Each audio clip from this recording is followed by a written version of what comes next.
I told her, I was like, yeah, but you didn't almost lose one of our kids. You know what I mean? So it's a little bit easier to sit back and say everything's fine now. It's like, yeah, but I stared this in the face. Yeah, exactly. Yeah. So yeah, we put the kids down for the night and read stories and changed diapers and all that, and her and I sat out here and talked for a little while, and she kept trying to get me to like look her in the eye, and I was like, I don't think I can. Like, I felt awful. Right. And then I still went to work that night, even though she kept telling me, like, you should call in tonight. Like, you had a pretty rough day. I was like, it's better that I go and make a paycheck walking around rather than stay at home and keep myself up for free. You know what I mean? Yeah. So it's like...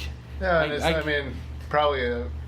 I'm sure you still thought about it, but it's a better way to kind of get your mind off it and not just like wallow in your own self-pity, you know. Yeah. No, whatever. It was either I stay at home and sit on the couch and like rock by myself, right, or I go into work and I walk around for 8 hours and get paid to do it, you know. Sure. So I was like, I'll do that.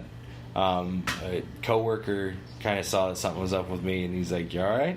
And I kind of let it out to him, and he's like, "Hey man, if you need to get out of here early, just let me know. I'll vouch for you." I was like, "I appreciate it, but it's better that I just keep walking." Sure. And so finished the night out, and our sitter is in the process of moving from one house to the other, and so she took this week off and last Friday off, when the day after this all happened. So I get off work, I come home, and it's me and the kids all day. And I kind of needed that just after the day before, just everything scary. I needed to see them in front of me for a while. Right. And seeing them running around and playing with each other, like, that was good. And then, like, my daughter fell and like fell on her ass and she started crying. And then Jack came over and kissed her on the head and said, "It's okay, baby." And what was going through my head the whole time was, like, if the shit actually really went bad the day before, that I would have never been able to see that again. So that scared the shit out of me too. And then with that, I think Jack had like a sixth sense, because he walked over and he put his hands on the side of my face and he goes, "It's okay, Daddy." And the first thing that went through my head was like, you need to get away from me before you're grounded for life.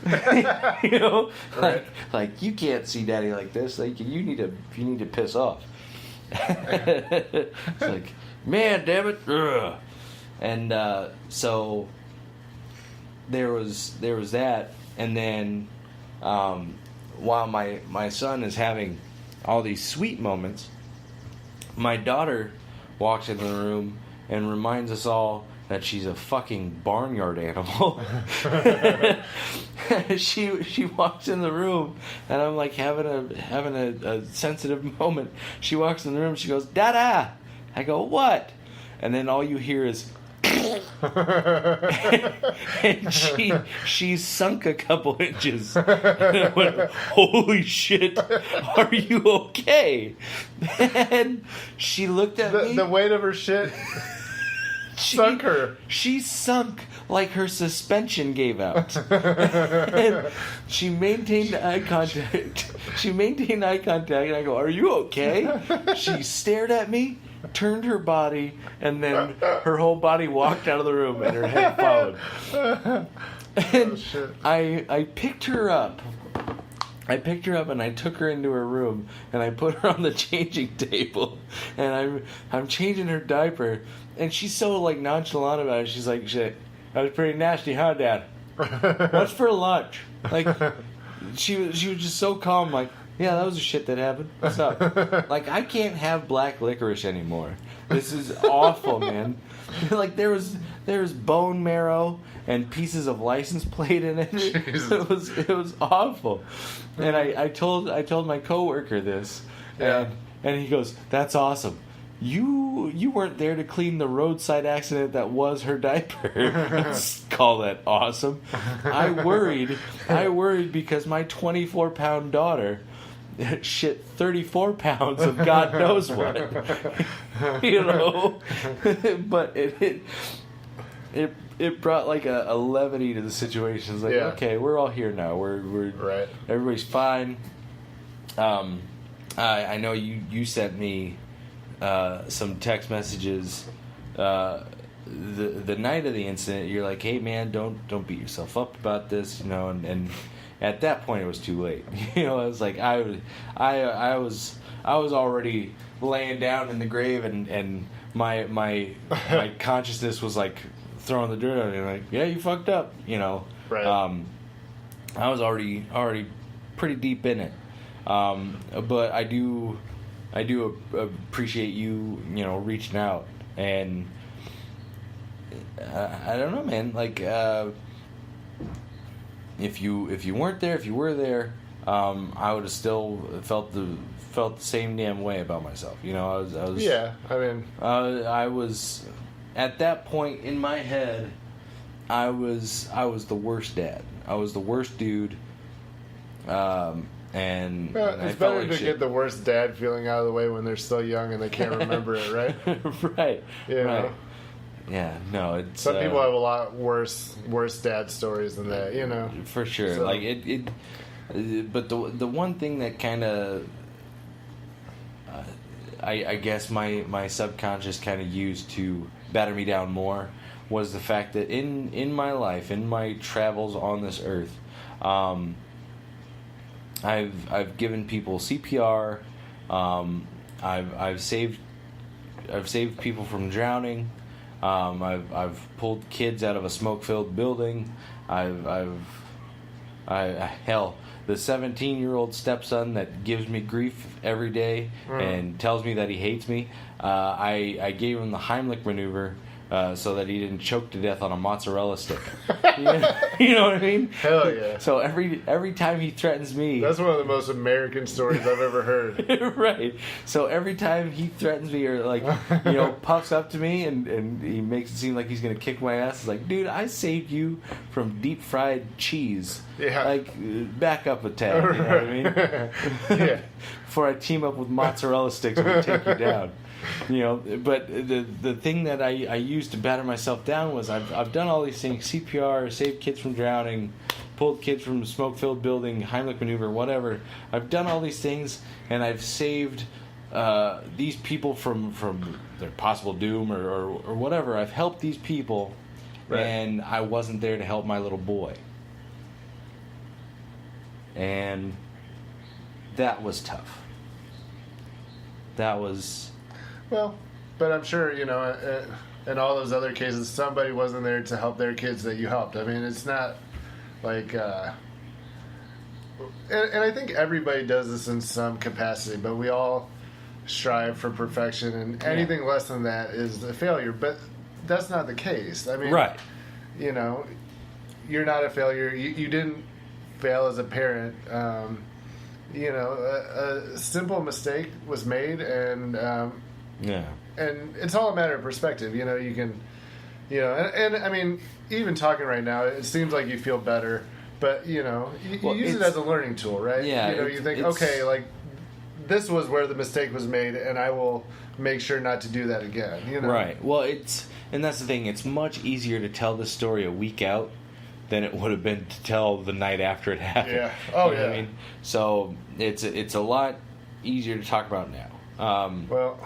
But yeah, everybody's... I actually, you know, when we were talking before we started recording, and I asked if you had anything you wanted, because I had stuff I wanted to talk about, but I doubt that he's going to want to talk about that story. But I'm glad you did, because, you know, a lot of the times when we do this, it's lighthearted. You know, we're both comedians at heart, and we both like to entertain. But we obviously are human beings first, and we're vulnerable people who make mistakes, and it's good to talk about it. You know, absolutely. I mean, and you know, it's. I remember when we were doing the podcast with Josh.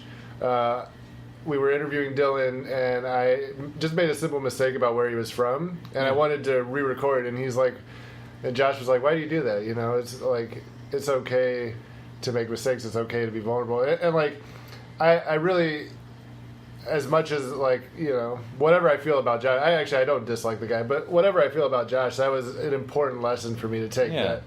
That people don't always need to see the polished shoe. That there's value in being human and being fragile and for sure. Making mistakes and owning up to them and figuring out, you know, taking those things and figuring out how to do it better next time. Absolutely. You know? And so, and I think, you know, the listeners, you know, the 7 of them or whatever, will appreciate it also, you know. Right. And even if nobody listens to it, it's good for us. It's good for you to talk about it and kind of figure out how you feel about it. It's therapeutic. It's therapeutic. So I'm glad you did, man. Yeah. No, I feel better talking about it now. I know the night of, at no point ever was I mad at you or disappointed in you or anything like that. I was wholeheartedly taking that on my shoulders, you know. And, right.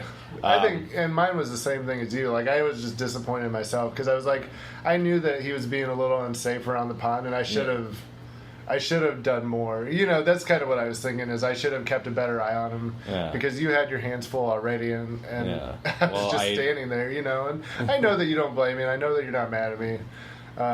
It's just one of those things where, like, if I could do it over again, I would have done, you know, I would have done it differently, and I would have just been closer and kept an eye on him. But yeah, I was more worried about Trish, like, killing all of us. Right.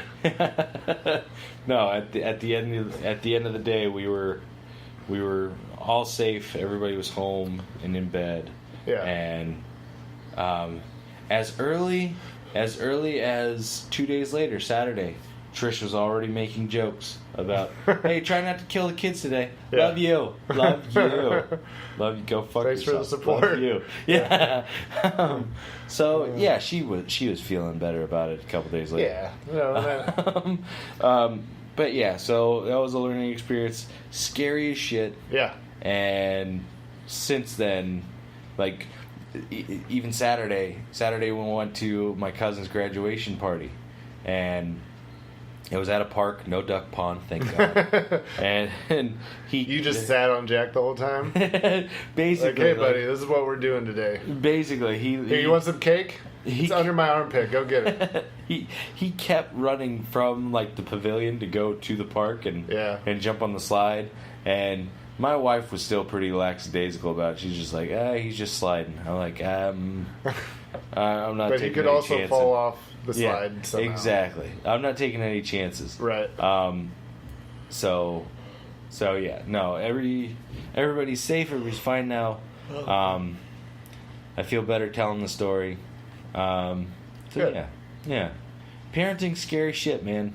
Yeah, man. I'm more ready for bad shit to happen to me than it is that I'm ready for it to happen to him or his sister, you know. Right. Yeah. Parenting's dumb. Hella dumb. Yo, hella stupid. But yeah. Unless you have anything else to add to the episode. I do not, man. I think this was it was a really good one. Yeah, it was fun. Well, not fun, but it was therapeutic. Yeah. And that's what matters most. I mean, you know, it could have used a few more dick jokes, but it's fine. All the other episodes had dick jokes. This one had duck jokes.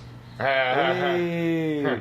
And my daughter shitting herself. Okay, yeah, that was a fair trade. Dude, the smell was so awful. So god awful. And she she's smiling up at me with like the cutest 1-year-old grin, and she's like, "Hi, Dada." I was like, "Don't you look at me. We should not be eye contact. Yeah, we should not be making eye contact right now. This is an abomination." Right.